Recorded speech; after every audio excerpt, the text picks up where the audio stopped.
सृष्टि बचपन से ही दिखने में सुंदर नहीं थी, लेकिन अमीर बाप की बेटी सृष्टि पर उसकी माँ जान छिड़कती। मेरी बेटी कितनी प्यारी है, भगवान सबको सृष्टि जैसी बेटी दे। सृष्टि धीरे धीरे बड़ी होती है। एक दिन सृष्टि की सहेली कहती है, तू दिखने में कितनी अजीब सी है, लेकिन मैं जानती हूँ हम सब में सबसे अच्छी शादी तो तेरी ही होगी। तेरे पापा अमीर जो है। और बता नहीं सकते यार, दहेज तो हर कोई देता है, ये क्या ज्यादा ले जाएगी अपने पति के लिए? अरे बड़े शहर में कोठी है इसके पापा की।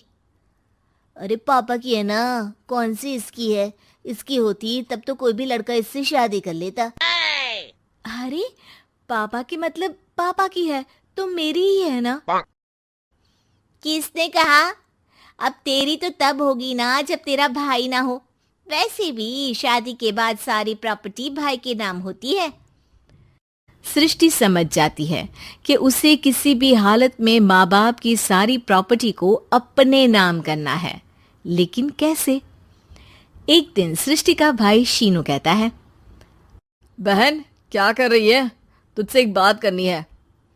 अरे हाँ हाँ करना, मैं तो तेरी बहन हूँ।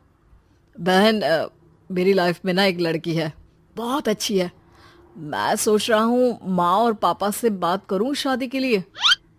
सृष्टि को समझ में आ जाता है कि भाई की शादी होते ही भाभी उसे एक दिन भी घर में बर्दाश्त नहीं करेगी। क्या बात है भाई, बताना कौन है वो? यार वो बहुत अच्छी लड़की है, पढ़ी लिखी है, मेरे साथ जॉब भी करती है।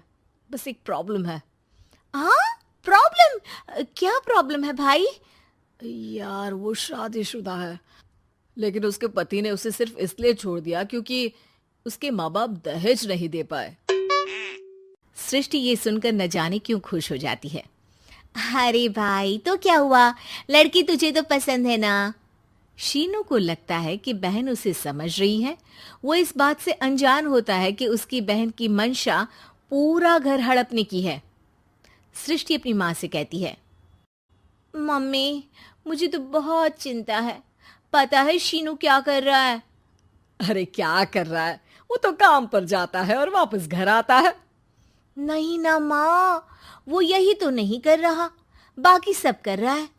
आपको पता है उससे प्यार है, और वो भी एक शादीशुदा लड़की से।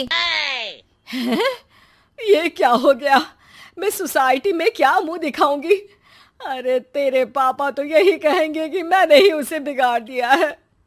माँ देखो, मेरी बात मानो, पापा पर भी विश्वास करने की जरूरत नहीं है। अब आप ही बताओ, पापा इतनी देर घर के बाहर रहते हैं क्यों? बोलो। अरे बेटा वो तो नौकरी करते हैं ना। तू बहुत भोली है माँ।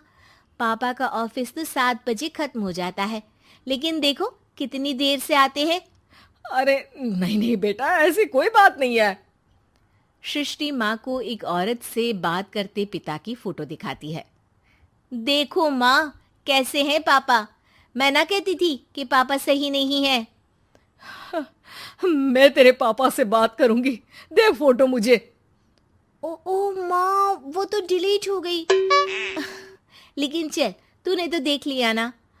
पापा से बाद में बात कर लेना, और हाँ, मेरा नाम बिल्कुल मत लेना। हाँ माँ। अब क्या था, सृष्टि के माँ और पिता के बीच झगड़ा होना शुरू हो जाता है। सृष्टि के मन में क्या चल रहा था कोई नहीं जानता था। एक दिन, माँ सृष्टि के लिए एक लड़का देखा है, वो लोग शाम को उसे देखने आने वाले हैं। और हाँ माँ, एक खुशखबरी, मैं और पापा मिलकर एक नया बिजनेस ट्राई कर रहे हैं। शाम को लड़का आता है, सांवले रंग का। सृष्टि को तो बिल्कुल भी पसंद नहीं आता। लड़की की माँ कहती है, लड़की का चेहरा तो कोई खास नहीं, लेकिन अगर मेरे बेटे को आप लोग सेटल कर दें तो मैं उसकी शादी आपकी बेटी से करवा दूं। सृष्टि को लड़का बिल्कुल पसंद नहीं था। उसे भाई पर गुस्सा आ जाता है। लड़के वालों के जाने के बाद कहती है, माँ देखा, शीनू मेरे लिए कैसा लड़का लेकर आया, न दिखाने लायक न सुनने लायक, सेटल भी नहीं, वो भी हम करे। अरे माँ, मैं जानती हूँ ये मेरी शादी किसी भी घर में क्यों करवाना चाहता है। अरे कैसी बात कर रही है बहन? तूने तो देखा ना, लड़के को मैंने ही मना कर दिया तुझसे शादी के लिए। जिसने लड़का बताया था उसने उसकी बहुत तारीफ की थी। बात आई गई हो जाती है, लेकिन सृष्टि का मन शांत नहीं होता। क्या करूं, कुछ समझ में नहीं आ रहा। मेरी शादी हो गई तो ये लोग पूरी प्रॉपर्टी शीनू के नाम कर देंगे, मेरे हाथ तो कुछ लगेगा ही नहीं। तभी सृष्टि को आइडिया आता है। वो किसी वकील को फोन करती है। जी देखिए, अगर आपके मम्मी पापा का तलाक हो जाता है तो आपके पिता की आधी प्रॉपर्टी आपकी माँ के नाम हो जाएगी, फिर उसे वो किसी को भी दे सकती है। सृष्टि अब माँ को बेटे के खिलाफ भरती है। माँ, शीनू पर नजर रखा करो, वो जिस लड़की के प्यार में है ना वो शादीशुदा है। यहाँ आएगी, सारा पैसा रुपया जमीन जायदाद सब हड़प लेगी। पापा का भी हाल तुमसे छुपा नहीं है। ऐसा ना हो कि मैं और आप एक दिन सड़क पर भीख मांगे। हे भगवान, मैं तो जीते जी मर जाऊंगी अगर ऐसा हो गया तो। ऐसा हो गया नहीं माँ, ऐसा ही होगा। अभी समय है, आगे का सोच लो। मैं तो कहती हूँ पापा से आधी प्रॉपर्टी लेकर अलग हो जाओ। पापा की आधी प्रॉपर्टी भी हम लोगों को अगर मिल जाती है ना तो अगले 7 जन्म सफल समझो।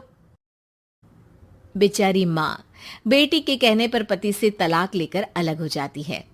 सृष्टि अब पैसों से गाड़ी और अपने दूसरे महंगे शौक पूरे करने लगी। उसके दोस्त भी उसके पैसे इस्तेमाल करते। सृष्टि, कल तुम कहाँ थी? मैं सारा दिन घर पर अकेली थी। तो मैं क्या करूं? मैंने ठेका तो नहीं लिया है ना तुम्हें संभालने का। माँ को सृष्टि से ये उम्मीद नहीं थी।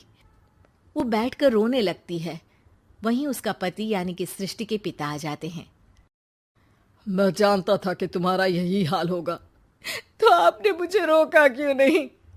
मैं रोकता तो तुम रुकती क्या? सृष्टि के कहने पर तुमने मुझ पर अपने बेटे पर शक किया, लेकिन तुम ये भूल गई कि कैसे हम दोनों ने मिलकर जीवन में इतना सब खड़ा किया। माँ पति के गले लग जाती है। मुझे माफ कर दीजिए, मैंने आपकी कमाई का एक बड़ा हिस्सा गवा दिया। कोई बात नहीं, तुम साथ हो तो मैं ऐसी 7 प्रॉपर्टी खड़ी कर दूंगा। तभी वहां सृष्टि आ जाती है रोते हुए। माँ, मयंक ने मुझे छोड़ दिया। वो बोल रहा था जब तक मेरे पास पैसे थे तब तक ही वो मेरे साथ था। पापा, माँ, मुझे माफ कर दीजिए।